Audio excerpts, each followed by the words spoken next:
Komisi Pemberantasan Korupsi (KPK) kembali memanggil Athiah Laila, istri mantan Ketua Umum Partai Demokrat Anas Urbaningrum ini, diperiksa terkait posisinya sebagai mantan pengurus PT Dutasari Citra Laras yang menjadi subkontraktor PT Adikarya dalam proyek Hambalang senilai 1,52 triliun rupiah.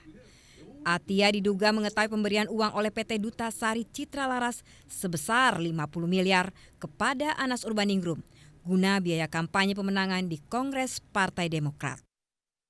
Dalam pemeriksaan proyek Hambalang senilai 1,5 triliun rupiah ini, KPK telah memeriksa sejumlah orang, di antaranya Nazarudin, mantan bendahara Partai Demokrat, Ignatius Mulyono, anggota DPR dari Partai Demokrat, Joyo Winoto, Kepala Badan Pertanahan Nasional, dan pengusaha Paul Nelwan, dan beberapa petinggi PT Adikarya sebagai rekanan proyek Hambalang dan pejabat di Kementerian Pemuda dan Olahraga. Athiah pernah menjabat sebagai komisaris PT Dutasari Citra Laras. Perusahaan tersebut dipimpin Mahfud Suroso yang selama ini dikenal sebagai orang dekat Anas Urbaningrum. KPK juga telah memeriksa Mahfud Suroso, Direktur PT Dutasari Citra Laras, dan Sekretaris Departemen Pemuda dan Olahraga DPP Partai Demokrat Munadi Herlambang, yang diketahui memiliki saham di PT Dutasari Citra Laras berkaitan dengan kasus korupsi di proyek pembangunan pusat pelatihan olahraga di Hambalang, Jawa Barat. Athiah Laila sebelumnya pernah dipanggil KPK Jumat lalu. Namun dalam panggilan pertama minggu lalu, istri Anas Urbaningrum ini tidak hadir di KPK dengan alasan orang tua sakit. Pemeriksaan Athiah Laila menambah panjang daftar serikandi Indonesia tokoh, politisi dan pengusaha yang terjerat kasus korupsi setelah Miranda Gultom, Angelina Sondah, Nunun Nurbaiti. Tim Liputan Metro TV.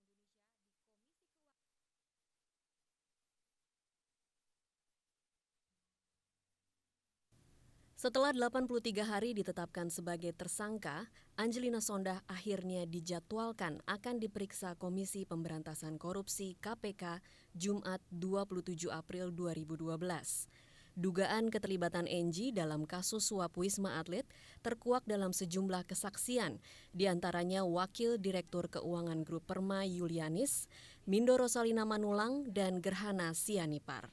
Sejumlah barang bukti seperti percakapan BBM yang menyebutkan simbol uang dengan apel Malang, apel Washington, dan semangka juga memberatkan Engie. Mantan Putri Indonesia ini diduga menerima janji atau hadiah dalam pembahasan anggaran proyek pembangunan Wisma Atlet SEA Games yang menelan biaya hingga 191,6 miliar rupiah. KPK menjerat Engie dengan Undang-Undang Pemberantasan Tindak Pidana Korupsi dengan ancaman hukuman antara 1 sampai 5 tahun dan 4 hingga 20 tahun. Lambatnya proses pemeriksaan Engie pasca ditetapkan sebagai tersangka sempat membuat KPK dituding tidak kompak. Ketua KPK Abraham Samad mengatakan Engie akan ditahan bila berkas selesai disusun. Sementara Wakil Ketua KPK Zulkarnain mengatakan kasus Engie terhambat masalah administrasi. Lain lagi dengan Busro Mukodas yang pernah beralasan penyidikan Engie menunggu kasus cek pelawat dengan tersangka Miranda Gultom tuntas. Yang terakhir, Bambang Wijoyanto menyatakan KPK masih konsen pada pemeriksaan saksi kasus Wisma Atlet. Kini masyarakat menunggu hasil pemeriksaan perdana Engie besok. Apakah setelah 2 bulan lebih tidak tersentuh, berkas Engie akhirnya lengkap dan dapat dilanjutkan ke proses penahanan dan persidangan. Tim Liputan Metro TV.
ada banjir bandang untuk penunjukan langsung ke banjir bandang. Permohonan penunjukan langsung untuk pengadaan barang, barang alkes maksudnya di dua rumah sakit itu, Sudianti Saroso dan Kota Cani, pengadaan barang.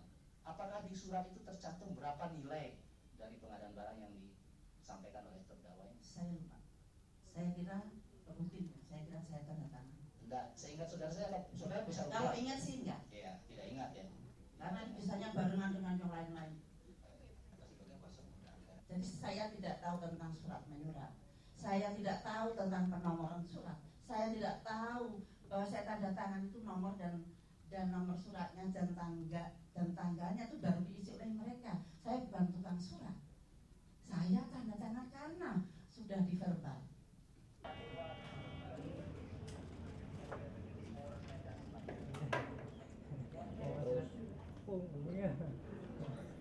Terima kasih ya. Ibu ini.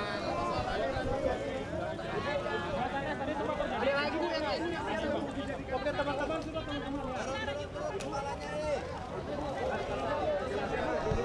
Tadi terjadi kericuan mas. Tadi semua terjadi kericuan.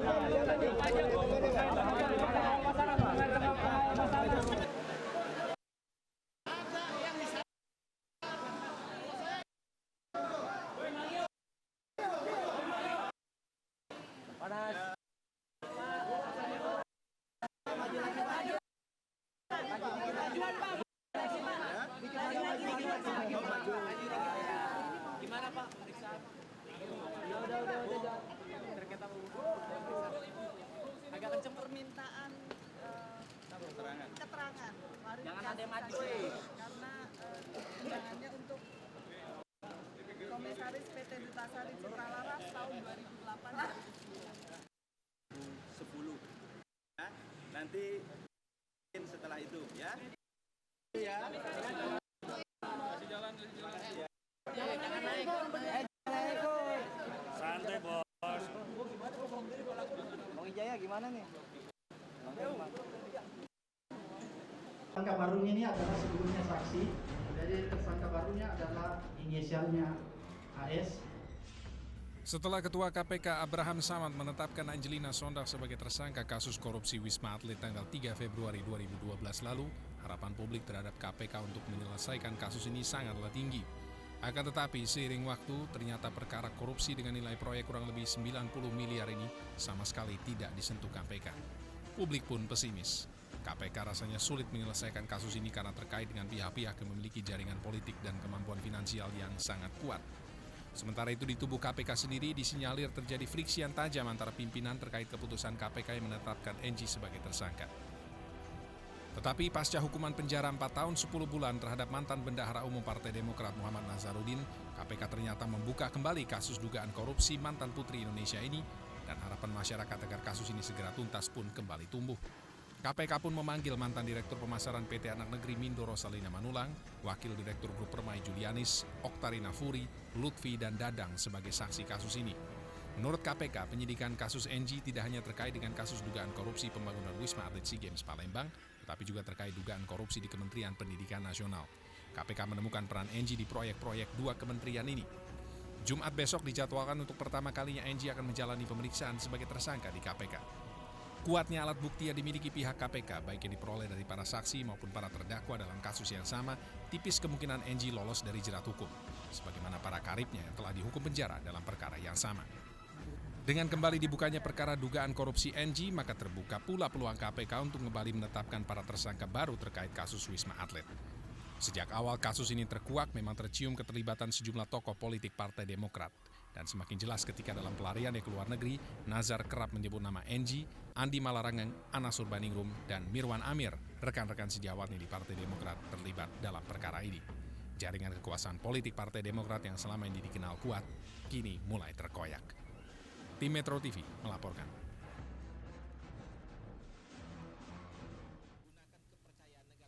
Mantan Menteri Kesehatan Siti Fadila Supari yang telah ditetapkan sebagai tersangka oleh Mabes Polri sejak 17 April lalu tetap membantah keterlibatannya dalam kasus korupsi pengadaan alat kesehatan tahun 2005 silam.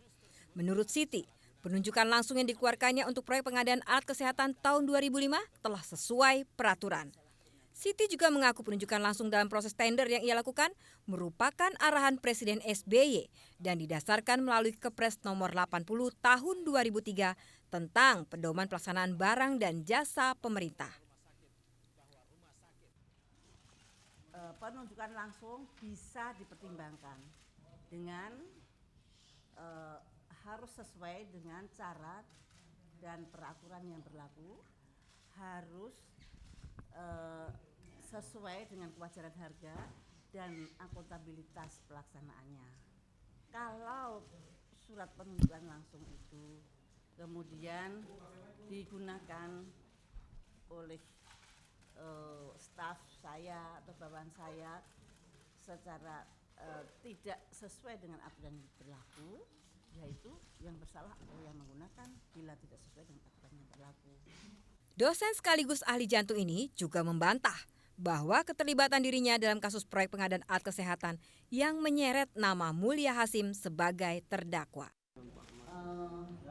Dari Pak Mulia Hasyim inilah keluar bahwa seolah-olah yang menyuruh adalah saya. Kalau dilihat suratnya sih, surat saya tidak ada bahwa saya menyuruh dia untuk memilih BUMN atau memilih apa, tetapi surat saya adalah surat penunjukan langsung yang normatif dan sesuai dengan undang-undang. Hari ini, Siti mendatangi Pengadilan Tindak Pidana Korupsi Jakarta untuk bersaksi bagi terdakwa Mulia Hasyim dalam kasus korupsi pengadaan alat kesehatan penanggulangan wabah flu burung. Tim Liputan Metro TV. Rakyat Indonesia membutuhkan pemerintahan yang tegas, tepat, dan cepat dalam memutuskan tindakan. Terlalu berhati-hati memutuskan kebijakan justru menciptakan ketidakpastian. Dalam kebijakan BBM misalnya, pemerintah sebenarnya bisa memutuskan cepat kebijakan ini tanpa harus mengorbankan hak-hak rakyat. Hanya saja pemerintah galau karena tidak mempunyai exit strategi yang jelas dalam kebijakan BBM. Kegalauan yang tidak pernah diselesaikan, dipelihara, dilema yang dipelihara, polemik yang dipelihara sendiri. Harusnya kan identifikasi simpel. Oh, pasar ini di samping ada racunnya ada madunya. Harusnya kan pemerintah membentuk seperti negara Cina, negara Arab Saudi, Venezuela. Dia membentuk dong sebuah BUMN yang memang tugasnya menyerap madunya pasar kan. Madunya pasar inilah yang untuk menambal subsidi dalam tanda petik. Kenapa? Karena masyarakatnya tidak bisa ngambil sendiri kan. Benar nggak? Atau kalau pemerintah tidak mau, ya sediakan dong barang komplementernya, geser dong dari BBM. Nah, sekarang itu kan menjadi dilema karena pemerintah tidak punya exit strategi. Sikap tegas pemerintah sebenarnya sangat ditunggu oleh rakyat Indonesia. Bahkan kepala daerah akan mendukung kebijakan pemerintah jika saja ada ketegasan. Saya melihat dari beberapa tahun terakhir ini kebijakan mengenai energi, sumber daya mineral dan utamanya minyak dan gas bumi itu belum ada pijakan yang pasti dan situasi seperti ini harus sesegera mungkin diputuskan. Dalam pemikiran saya, ketika misalnya BBM bersubsidi itu dilarang dipakai oleh misalnya kendaraan-kendaraan pemerintah. Nah di sini harus ada ketegasan sikap dari pemerintah. Sudah 4 bulan terakhir pemerintah sering gonta-ganti kebijakan. Dari pembatasan BBM dan konversi, kenaikan harga BBM, dan sekarang kembali ke pembatasan BBM. Bahkan kebijakan pembatasan BBM sebenarnya sudah digulirkan sejak awal tahun 2011, namun kebijakan itu mengendap di tengah jalan. Tim Liputan Metro TV.